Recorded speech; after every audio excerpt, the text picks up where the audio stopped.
হজরত ইমাম হোসেনের ঘোড়া জুলজানা সাধারণ কোনো ঘোড়া ছিল না। ইমাম হোসাইন যখন তপ্ত বালুর উপর লুটিয়ে পড়লেন, তখন এই অবুঝ প্রাণীটি নিজের শরীর দিয়ে তাকে আড়াল করে রেখেছিল, যাতে দুশমনের কোনো তীর ইমামের গায়ে আর না লাগে। ঘোড়াটি নিজের ভাষায় চিৎকার করে জালেমদের অভিশাপ দিচ্ছিল। এরপর জুলজানা যখন রক্তাক্ত শরীর নিয়ে থালি পিঠে তাঁবুর সামনে এসে দাঁড়ালো, তখন এক হৃদয় বিদারক দৃশ্য তৈরি হলো।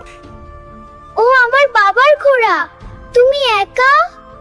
আমার বাবা কোথায়? তিনি কি পানি পান করার সুযোগ পেয়েছিলেন, নাকি পিপাসার্ত অবস্থায় তাকে মেরে ফেলা হয়েছে? তখন জুলজানা আরও বেশি কান্নায় ভেঙে পড়ে। মনিবকে হারিয়ে সেই অবুঝ প্রাণীটিও আর বেঁচে থাকার অর্থ খুঁজে পায়নি। শোক সহ্য করতে না পেরে জুলজানা পাগলের মতো দৌড়ে ফোরাত নদীতে ঝাঁপ দেয় এবং নিজেকে ডুবিয়ে দেয়।